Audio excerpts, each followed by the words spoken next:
Boy Blizzard. Meledak. Congrats untuk Ghost Chicken dan Ryan yang berhasil jadi komentator tercepat kali ini. Tapi tadinya Nat mau bahas komentar dan PB yang menarik soal kenapa Ras Batu nggak ikut perang melawan Pak Pato, yang padahal nasib planet Baraju ada di ujung tanduk. Nah, kebetulan nih ada postingan yang pas yang bisa menjawab kenapa Ras Batu nggak ikut perang melawan Pak Pato. Itu karena masih banyak spesies makhluk seperti ini di planet bumi.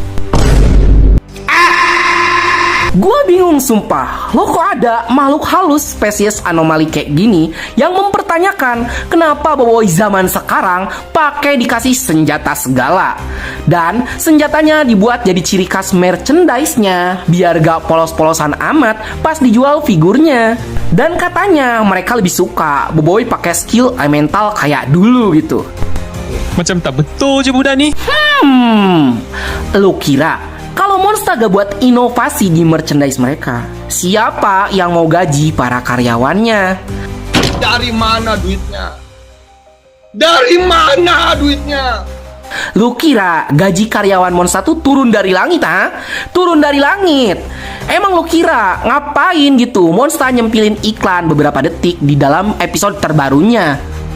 Goblok. Nah, karena bug dunia seperti inilah, nggak ada tuh adegan Ras Batu ikut perang lawan Pak Pato di planet Baraju karena terhalang budget produksi. Yang padahal arc Baraju kemarin tuh itu budget produksinya termahal di antara arc yang lain. Dan Nat yakin juga kok mereka yang ngebacot kayak gitu tuh belum tentu beli mainannya juga, merasa jadi yang paling dirugikan. Padahal mereka nggak ikut kontribusi apa-apa. Dukung kagak, bantu kagak. Yang ada riweh dan ngeluh mulu kegiatan mereka tiap arc-nya.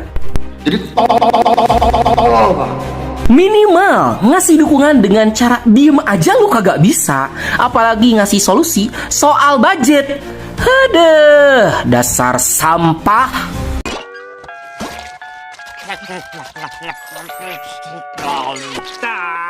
Oke, jadi di konten kali ini Nat mau breakdown dulu penampilan dari Boboiboy Nova dan Boboiboy Blizzard di final episode yang Nat rasa cukup menarik dan sayang jika kalian lewatkan begitu saja.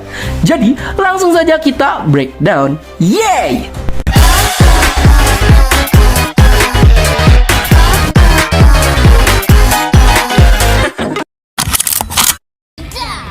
This is not my level, bro.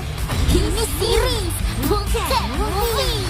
Oke, kita mulai dengan cara membangkitkan kuasa elemental tahap 3-nya. Sesuai yang pernah gua sebutkan sebelumnya, gak mungkin juga Boboiboy itu terjun ke dalam lava atau dibekukan di suhu dingin. Udah kayak projemput aja bejir.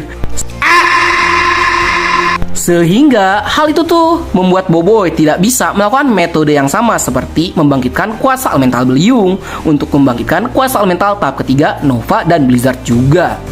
Nah, bukan Boboiboy kalau dia gak punya cara kreatif buat balikin tenaganya yang hilang, sekaligus membangkitkan kuasa tahap ketiganya.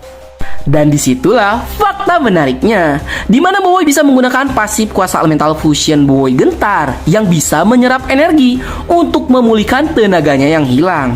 Yang ternyata energi yang Boboiboy serap itu bisa digunakan untuk menggunakan elemental yang lain, tidak hanya terbatas di Boboiboy Gentar saja. Bahkan energinya bisa Boboiboy gunakan untuk membangkitkan kuasa elemental tahap ketiga. Baru segera bertenaga. Hal ini bakal jadi plot point yang sangat penting untuk kedepannya. Itu karena di versi komik, kalian pasti tahu kok jika Boboiboy akan sangat kelelahan bahkan kelaparan setelah menggunakan kuasa elemental tahap ketiganya.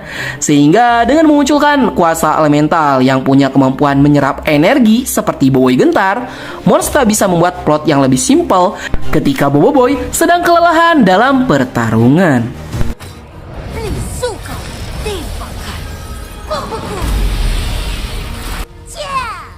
Kami akan ajar kau, penyangga. Untuk desain Boboiboy Nova sama Boboiboy Blizzardnya, kayaknya gak perlu diragukan lagi deh. Kedua desainnya masih menggunakan tema yang sama seperti Boboiboy Beliung yang menggunakan warna baju dominan putih. Tapi digabungkan dengan warna elementalnya masing-masing. Dan dari ketiga desain kuasa elemental tahap ketiga, semuanya tuh masih selaras dengan konsep yang sama, yaitu elegan, simple, namun kuat. Uniknya di sini, Boboiboy Nova menggunakan desain yang kembali menggunakan hoodie. Yang hal ini tuh mengingatkan Nat pada desain pertama Boboiboy Blaze di film Boboiboy The Movie. Boy Flame! Iya! Cakra api! Dan jika kalian perhatikan baik-baik, bahan kostum yang digunakan Boboiboy Blizzard itu jauh lebih tebal dibandingkan yang digunakan Boboiboy Nova. Bahkan ada bagian penutup kuping pada topi Boboiboy Blizzard loh. Yang ini mah baru tebakan banget ya. Hal ini terjadi karena Boboiboy Blizzard itu sepertinya tetap merasakan rasa dingin dari elemental yang ia keluarkan. Ya walaupun dia tidak terpengaruh suhu dingin sih, sehingga kostumnya justru terlihat jauh lebih hangat. Pada awalnya Nat kira Boboiboy Nova dan Boboiboy Blizzard akan menggunakan desain topi dengan tema hewan elang atau Cyber Tiger untuk Boboiboy Nova dan Boboiboy Blizzard. Seperti Boboiboy Beliung yang punya inspirasi desain dari kupu-kupu. Yang hal ini ngereferensi langsung ke peliharaan khas suku Bara dan suku Salju yang tidak diadaptasi ke versi animasi, yaitu Toby dan Tiger. Tapi ternyata enggak.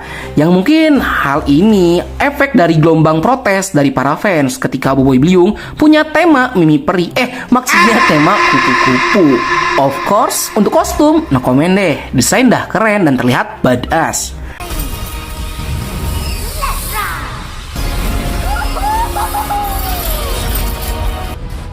Jangan nak lari!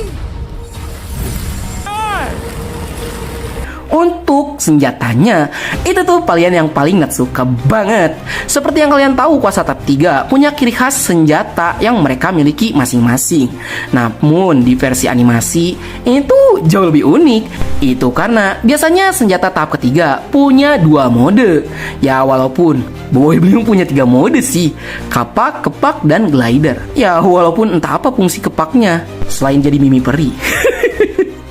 Aku adalah Mimi Peri Rapunzel, peri cantik 17 kali cantik. Dan untuk konsep senjata Boboiboy tahap ketiga, kayaknya udah kebaca deh, yaitu kendaraan sekaligus senjata. Dimulai dari Blizzoka yang punya kemampuan instant frost pada target yang ditembaknya, yang dimana Blizzoka terdiri dari 2 bagian, yaitu gada dan cannon. Asli, sejauh ini Blizzoka jadi salah satu senjata tahap ketiga yang terunik. Itu karena terbentuk dari 2 senjata yang berbeda, yang kemungkinan gadanya terinspirasi dari senjata Mas Mawais. Dan satu lagi Cakra Nova yang punya kemampuan hit slash yang bisa membelah objek apapun yang ditebasnya. Dan uniknya, cakranya bisa digabung jadi hoverboard atau skuter 1 roda, yang kemungkinan Cakra Novanya terinspirasi dari senjata milik Pyrapi. Saksikanlah Spinner Barrage! Yang lebih uniknya lagi, untuk pertama kalinya Monster membuat kuasa tahap ketiga bisa menggabungkan senjata mereka. Dan di sini, Boboiboy Nova dan Blizzard menamakannya Spinner Baraju, yang kemungkinan mereka terinspirasi dari Puak Bara dan Puak Salju. Baiklah, sekian dulu untuk konten kita kali ini. Kalau kalian punya tambahan, silahkan tuliskan di kolom komentar ya. Jangan lupa untuk like, share, and subscribe, dan bunyikan tombol lonceng notifikasinya. Akhir kata dari Bang Nat, sayonara, arigatou gozaimashita, matane, bye! Semangatlah berkali,